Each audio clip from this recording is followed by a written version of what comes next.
This is the Eye on Annapolis Daily News Brief, keeping you informed about the happenings in Annapolis and the area. Local news, local sports, local events, local opinion, and of course, local weather. The Eye on Annapolis Daily News Brief starts now. Good morning. It's Wednesday, July 3rd, 2019. This is John Frenaye, and this is your Eye on Annapolis Daily News Brief. Congratulations to DaJuan Gay. By a wide margin, the write-in candidate, a Democrat, has won the Ward 6 aldermanic seat in the city of Annapolis. Gay was disqualified from participating in the Democrat primary on a technicality. His forms were missing a signature. However, he mounted a very aggressive write-in campaign against the Democratic candidate, Giannis Kakayani, and he came out victorious. The unofficial results show Gay with 202 votes, Giannis Kakayani with 61 votes, and Republican challenger George Gallagher with 46 votes in third place. All in all, there was a 17.1% turnout in Ward 6, which is better than I had predicted and expected, and the results of this certainly are way different than I had thought it might turn out. The write-in votes still do need to be certified and any absentee ballots counted along with provisional ballots, but it seems to be a mathematical impossibility that it will have any kind of an effect on the end results. Once certified, Gay will be sworn into office by Mayor Gavin Buckley, and he will likely take his seat either at the second council meeting in July or the first council meeting in September, as the Annapolis City Council is in recess during August. Again, congratulations to DaJuan Gay, the new alderman for Ward 6 in the city of Annapolis. Yesterday, Ann Colt-Litis had announced that Maryland's Governor Larry Hogan and his Office of Crime Control and Prevention has awarded the county a grant of $100,000. She intends to provide a new prosecutor to work with the prosecutorial team and the City of Annapolis and Anne Arundel County Police Departments to ensure that gun offenders are held accountable. Litis said in the past year, the Anne Arundel County States Attorney's Office prosecuted cases where guns were used in 8 murders and 17 attempted murders, and this position will be used solely to assist with crimes involving violence and guns. A little bit of a delayed news, but in Anne Arundel County, the county council passed a workforce housing bill. And what this does is it sort of relaxes some of the zoning regulations for workforce housing. Workforce housing is a little bit lower price than what we typically see around here. And developers will have to build homes that have at least 40% of the home ownership units that will have household occupants with an income that does not exceed 100% of the median income in the area. That's at about $100,000 right now per year. As far as apartments go, at least 60% of the rental units must have a household occupants with an income that doesn't exceed 60% of the median income. To go along with the workforce housing legislation, there was a fair housing legislation that would add in citizenship as well as source of income as reasons that you could not discriminate in renting somebody. We talked about this, but there is a lot of miscommunication on that, and this does not force you to accept Section 8 vouchers. All this does is it prevents you from refusing to rent to somebody because they have Section 8 vouchers. You can have other requirements to rent your house or apartment, and anybody that applies for them will need to meet them. You just cannot turn them down specifically for citizenship or their source of income, along with their race, religion, sex, all that kind of stuff as well. Now, what I thought was kind of interesting as this was being discussed, County Councilman Nathan Volke presented nearly 20 different amendments to that bill. The council went through the first 2, and then they all voted in favor of blocking the rest from the debate. So they never heard 18 of the amendments that he put on there. I think that was a little bit short-sighted on the part of the council. However, it did go after midnight on Monday night, and they did not get a vote in on the fair housing legislation, and that now has been postponed until the next county council meeting. As George Young will tell you in a few minutes, it's going to be hot here for the next couple days, and Anne Arundel County has opened up their cooling centers through Sunday. If you are not sure where the cooling centers are, today and today only, it will be the senior centers that will be open. The Annapolis Senior Centers, as well as the Anne Arundel County Senior Centers. Today, Friday, and Saturday, all of the libraries will act as cooling centers, so that's where you would go for today, Friday, or Saturday. And today through Sunday, it would be all of the police stations, the Northern, Eastern, Western, and Southern District. Any resident that does require transportation to any cooling center can contact the Office of Transportation at 410-222-0022. All the cooling centers are accessible. They're air-conditioned. They have water and restroom facilities. Pets are not allowed. Children must be accompanied by an adult at all times, so you cannot drop your child off to be babysat. All right, that does wrap it up for the top news today. Please make sure you're checking out eyeonannapolis.net throughout the day because we do update it throughout the day. And as we told you yesterday, this is not only Wednesday, but it is also Wednesday, Thursday, and Friday because we decided we are state employees and taking off Friday as well. So we do have Trevor with your Annapolis Makerspace Maker Minutes coming up in a little bit.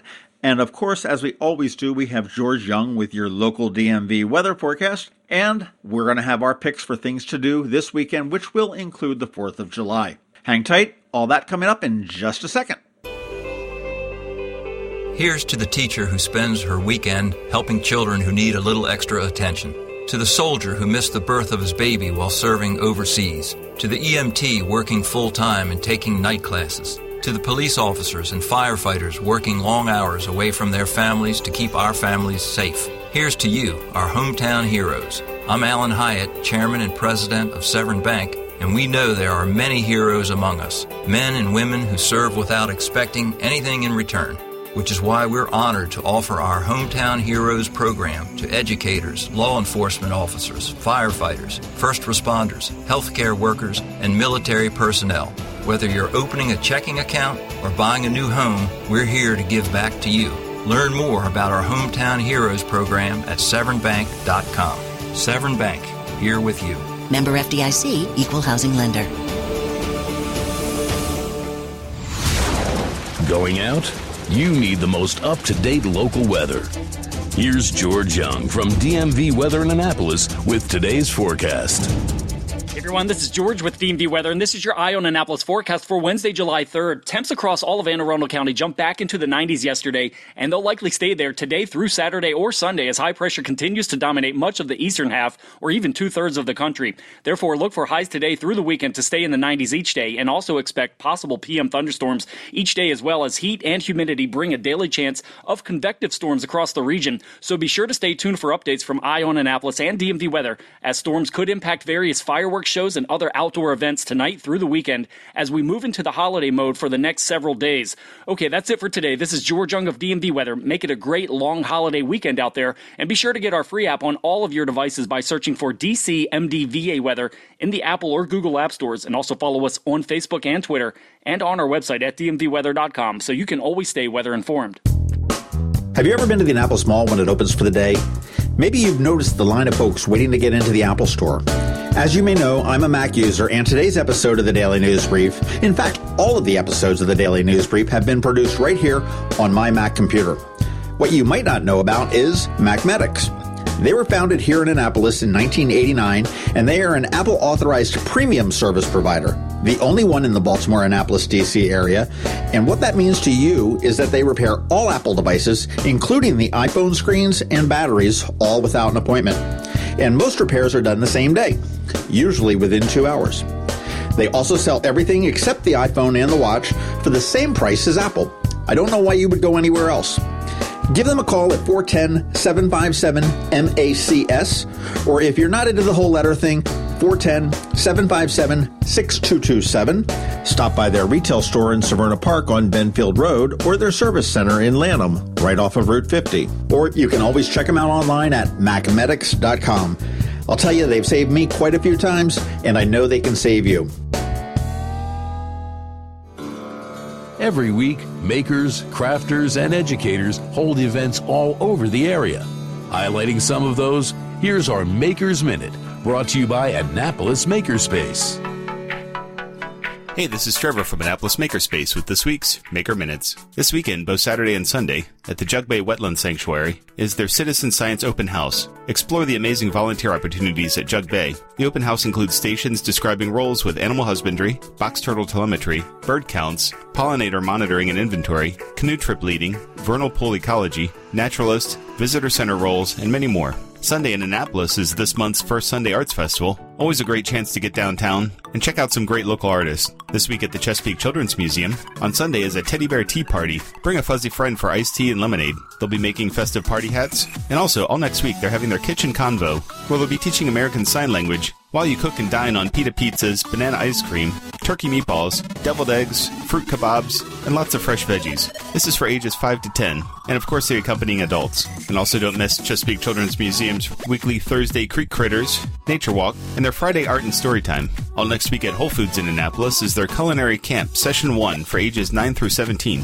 Chef Alva Johnson will teach young chefs the art of cooking. Each young chef will work with the team in an unforgettable 5-day hands-on experience covering the fundamentals and laying the groundwork they need to be safe and creative in the kitchen, concluding with a chopped-style finale. This week at Local by Design, Ray of Light Studios has a couple of classes this week. Tuesday they have James and July, drawing lessons on 3 July Tuesdays. On Wednesdays they have their About Face drawing workshop, teaching the fundamentals of drawing the human face. And later on Wednesday they have Make Summer Sea Glass. Learn how to make your own faux sea glass jewelry out of polymer clay.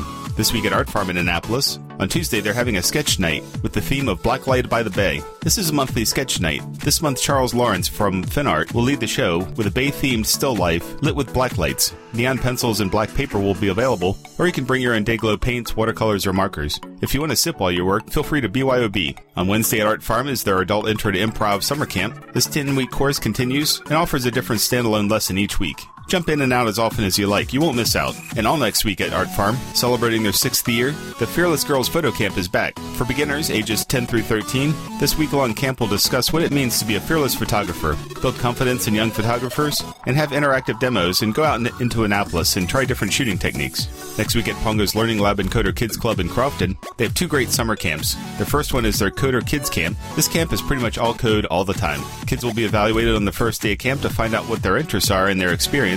Some kids will enjoy a fast-paced curriculum where they can learn languages like Scratch, HTML, CSS, JavaScript, and possibly Python, Java, and Lua. Other kids will enjoy code readiness camps, working with Scratch Junior and programming some robots. Their other camp they have going on all next week is their YouTube Stars Summer Camp. Kids will learn internet safety and how to make their own videos. Working with groups of 2 to 3, they will plan, storyboard, and script their videos. Then they will rehearse, record, and edit their videos. And next week at Annapolis Makerspace, on Monday is our weekly electronics class. Tuesday is our monthly sewing and fiber arts meetup. If you knit, sew, weave, crochet, or have any interest in learning, just drop by. And as with every week, Wednesday is our regular woodworking open house night, and Thursday is our electronics open house night. And if you have any questions about Annapolis Makerspace, the Maker Minutes, or any of these events, feel free to contact me at trevor@makeannapolis.org, or just drop me a line to let me know what we could be doing better. You can catch me tonight and every Thursday night at Annapolis Makerspace on Renard Court for Electronics Night, and you can find links to all of these events at the Annapolis Makerspace website at makeannapolis.org. And whether you're making art, software, sawdust, or just a mess, chances are you're already a maker. This has been Trevor from Annapolis Makerspace with this week's Maker Minutes. He started to get down on one knee, and I saw the ring, and I saw him, and I honestly don't know that I said yes right on the back. She didn't say anything. She was just shaking for a little while, and then I think you said yes eventually. Yeah, I guess I did. hope so. I'm Steve Samaras of Zachary's Jewelers. That was John and Michelle's story of yes. For a chance to win a beautiful, rare, responsibly sourced Forevermark Tribute Collection diamond pendant, share your story at astoryofyes.com. Every weekend, there's something exciting going on in the Annapolis area. Be sure to visit eyeonannapolis.net to sign up for a newsletter highlighting all the weekend events. Here are our top picks for this weekend. It is Friday on a Wednesday. Hey, we've got lots going on here, and most of it is tomorrow for the 4th of July, and actually it is my absolute favorite day of the year. I go over to the Paca House first thing in the morning. It is open free all day for everybody for tours of the Paca House and the gardens, but what you want to do is get there at 9 a.m. because they have a naturalization ceremony at the William Paca House and Garden right in the back of the house. If you've never seen this, this is such a beautiful way to celebrate the 4th of July. They'll have dozens of immigrants that are taking the oath of allegiance to the United States. They usually have somebody from the government there to administer the oath. Usually it's an undersecretary or sometimes a cabinet secretary. But to sit there and see brand new citizens and their families, what they've contributed to the country in the times that they've been here, swear their allegiance to the United States in the garden of a signer of the Declaration of Independence on Independence Day is one of the most powerful things you're ever going to see. I highly recommend that 9 a.m. tomorrow morning at the William Paca House and Gardens. It is, again, free, and the gardens and the house will be open for the rest of the day. All right, let's talk parades and fireworks. All the firework displays will go off about 9:15 to 9:30, so that's the time you want to shoot for if you want to see fireworks. But tonight, up at Sherwood Forest, if you have a friend that lives in Sherwood Forest, suck up to them, go and watch their fireworks. It's amazing. It gets underway at 7:30 p.m. If you do not have a friend there, find somebody with a boat and head on up there and check that out from the water. Watermark Cruises is doing a trip up there on the Harbor Queen. They have some spaces still left, so you can get on board the boat there. I think it's $20. A lot of fun. They will have food and booze on board that you can purchase. Tomorrow, the big day, gets underway in the morning, 10 a.m. London Town opens up. They're having all sorts of recreations throughout the day. Shadyside has a parade at 10 a.m., and it's a wonderful little hometown parade. The most downtown hometown Mayberry parade you're going to find in the area is Galesville at 1 p.m. Bicycles with the cards in the spokes, fire trucks, tractors. It's a throwback to a different era. Galesville is an incredible parade. A little bit later on, we've got Annapolis. Our parade gets underway at 6:30. We do have fireworks. Again, we'll be starting at about 9:15 or 9:30. There is a Navy band concert in between there as well. If you are in D.C., that is an all-day affair. Fireworks will get underway about 9:30, but President Trump's Salute to America will be getting underway at about 7 p.m. Baltimore as well in the Inner Harbor. Their festivities get started at 7 with fireworks again about 9:30. I got a two-part suggestion for you, a Friday and a Saturday. Starts out on Friday, July 5th from 5 to 7 at McGarvey's, and you can celebrate with the Chesapeake Bayhawks and Bud Light, and WRNR will be there. They'll be broadcasting live, get a chance to meet some players, perhaps a cheerleader, maybe even their mascot, and win one of the golden giveaways from Bud Light. Well, what's the golden giveaway? That's a ticket for you and 3 of your friends, so 4 of you, to see the Chesapeake Bayhawks game the following day, which will be on Saturday. That will include transportation to the game in a limousine. It will include admission to the field in the Bud Light zone. It will include Bud Light. It will include a Bayhawks penny, and all you need to do is to hashtag all in at Bud Light and at Bayhawks to win, or show up at McGarvey's from 5 to 7. With that said, the Chesapeake Bayhawks are taking on the Atlanta Blaze on Saturday night at 7 p.m. at Navy Marine Corps Memorial Stadium. Tickets are still available. You can get them at bayhawks.com. And rounding out the weekend on Sunday, it almost snuck up on us, but it is the first Sunday of July, and that means it is time for the First Sunday Arts Festival, as it always is. It gets underway at 11 a.m. It goes till about 5 p.m., and this is on the first block of West Street. It continues a little bit up toward the Graduate Annapolis Hotel and a little bit down on Calvert Street as well. Hundreds of vendors, lots of bands, lots of fun. The weather looks to be pretty good this weekend, if not a little bit hot, but definitely get out there, stroll West Street, support our local businesses, and have fun. Hey, and don't forget about Saturday and our Legacy Business Spotlight series. They do release every Saturday at noon, and coming up this Saturday, Annapolis Marine Art. That does wrap it up for the weekend. Again, a reminder, we're not going to be here tomorrow or Friday. We will see you on Monday. We definitely want to see you on Monday, so whatever you do this weekend, make sure you do it safe, especially if you're getting out in the water. Wear your flotation devices. Be safe. Drink responsibly. Have a wonderful 4th of July, and we'll see you on Monday. You've been listening to the Eye on Annapolis Daily News Brief. Tell your friends and colleagues this is the podcast where you can keep up on the latest with what's going on in Annapolis. And also tell them about our website, eyeonannapolis.net, where you can find even more information. This podcast comes to you every Monday through Friday at 7 a.m., keeping you informed with the Eye on Annapolis Daily News Brief. And take a moment to listen to our other podcast, The Maryland Crabs, released every Thursday at noon.